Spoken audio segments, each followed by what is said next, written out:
Hello, everybody, and thank you for tuning in to Ask Pastor Sharon. Hey, we've got a good one for you today. So we have an anonymous person who is wrote in for a friend. And the question is, there's a married woman who says she isn't in love or attracted to her husband anymore. And there's a husband who's not happy in his marriage for whatever reason. The two couples are friends. The married female and the married male have a special connection. And it was told to me that they both feel that they were meant to be together. I personally have witnessed their connection, and I would have to honestly agree. The female doesn't believe that the man she's married was her true soulmate, and they're not equally yoked. They were not saved when they got married, and she thinks she was forced into this marriage out of pressure. There's also children involved with both parties. The question she asked is it possible that this male is for her? That perhaps it was God's will that they finally met in this season of their lives. The two have not been together nor committed any sins, but again, I have witnessed their connection. And personally, I would say that the way they interact, it's very natural. What type of advice would you give them? I just want to see them happy, fulfilled, and I only see that when the female and the male are together. Wow, thank you to the anonymous friend that wrote in. So, there's a lot of moving parts with this, guys. I'm telling you, I'm going to try to break this down really quick for you. So, for instance, let's give them names to make this easy to follow. So we've got Jack and Jill, who are married over here, and Mike and Mary. Okay, they're friends. They hang out, they play games together. You know how people come over and you get pizza and wings and you play board games and so forth. Now they go out to Applebee's for lunch and do some dinner dates and so forth. They go to the movies. So there is a connection simply because they're friends. But Jill is in love with Mike. And according to what she feels Mike also has that same connection towards her. Well, Jill, just because there's a connection doesn't mean it's a love connection. Because if Mike really wanted to leave his wife, he would have left her by now. See, one of the things that happens, and this happens a lot with women, we meet someone or a male says something nice to us or compliments us or even shows some type of interest, we immediately think he's ready to leave his wife. Well, statistics show that when a man has an affair, he doesn't leave his wife. He doesn't leave. And so I don't want you to get caught up in the situation thinking that you're the end all be all, because this might not be what it is. He might have a friend connection with you. He might even say things like, I wish you treated me like my wife, or I wish I could relate to my wife like I relate to you. And we have good, strong chemistry and we communicate well, but that doesn't mean he's ready to leave his wife. Okay. But here's what happens with us as women. We get emotional.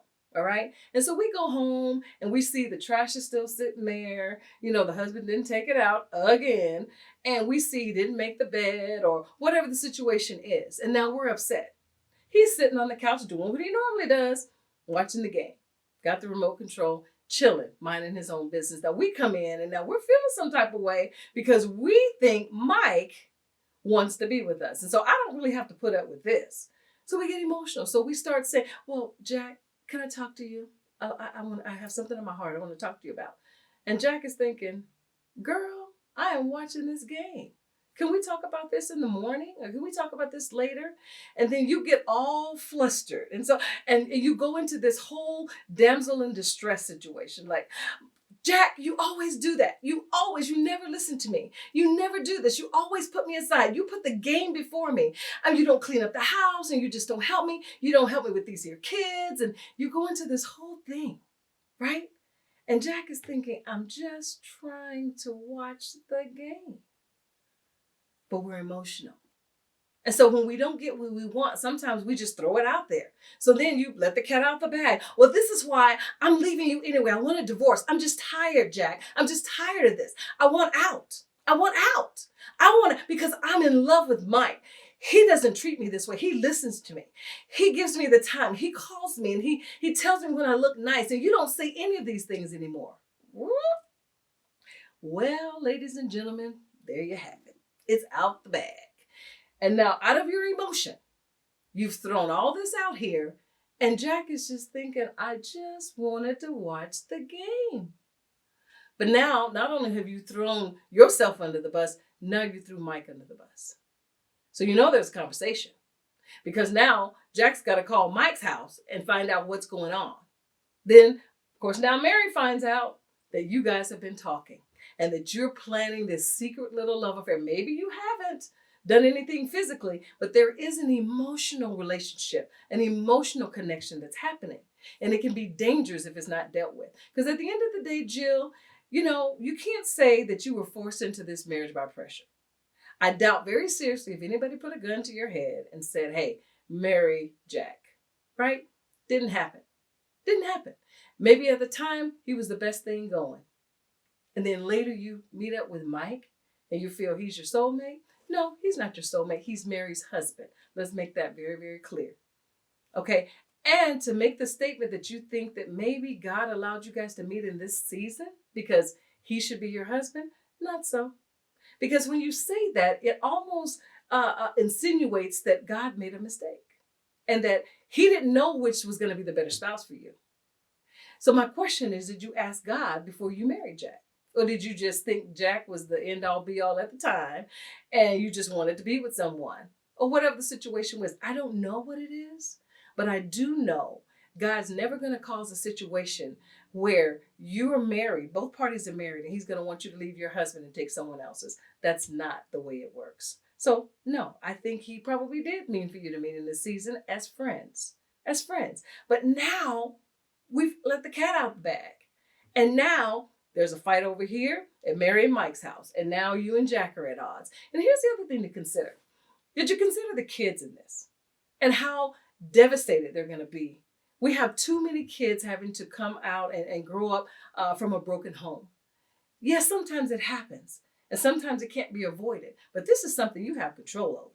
Because you are infatuated with this person. But the question is, have you stopped to heal your own relationship? Have you taken time to go to counseling? It's like a car.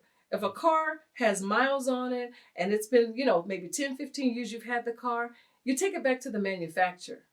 And the manufacturer knows exactly what to do. Well, God is our manufacturer. So have you taken it to God? You talk about being unequally yoked, which leads me to believe that you're a Christian. So maybe you've gone to your pastors or not, or maybe you'll go to some good Christian counseling or something to try to fix the situation. Because it's too much to just throw away a whole marriage on the anticipation that you think Mike's going to leave his wife. Because have you considered this? Have you ever thought about the fact that Mike may not be out of love with his wife? Do you really think Mary's going to let you just flounce into her house and take her husband? Not going to happen. Not going to happen. And so you're looking at a family man with a wife and children.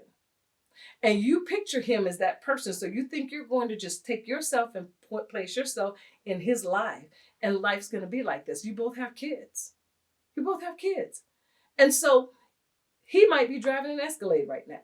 Okay? But once Mary get wind of this, no, he's going to have the little Pinto out back. Yeah, that's what he's driving because Mary's taking half and she's driving the Escalade with the kids and she's taking half.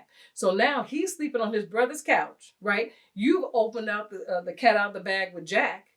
Jack wants you out. Now you're living at your mama's house. What kind of love is that? He's on his brother's couch. You're at your mama's house. And we have a broken home. Was it worth it? Is it worth it? Let me ask you something. What's wrong in your relationship that you feel it can't be fixed? Nothing. Nothing. Even if there's been infidelity, forgiveness works if that's what you choose. But it doesn't sound like this is the situation. But you're headed to a place that you may not be able to recover well from. So, should you pursue this? I would say no. But I would say talk to your husband. Let him know, because at some point there was something about Jack that you liked that allowed you to walk down the aisle. Something was right about him. Pull on that. Stick with that. Don't destroy these homes. You might have a connection, but let it be a friend connection. Don't let a situation tear up this home, because these children will have to pay for this from years to come. It's very difficult for them to come out of a divorce. Yes, it can happen, and it does all the time. But why would you do that unnecessarily?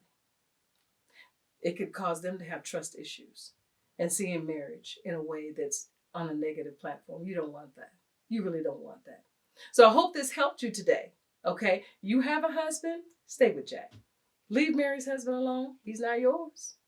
He's not yours. And if he was, you would have married him some years ago. Hey, I hope that helped you guys today. To the friend, thank you so much for writing in. Thank you so much for tuning in to Ask Pastor Sharon. And hey, if you have any comments, maybe you've been in that situation. Maybe you can shed some light on the situation and say, hey, don't do it. I did it, did not work out. Ask Pastor Sharon, subscribe. AskPastorSharon@gmail.com is the email address.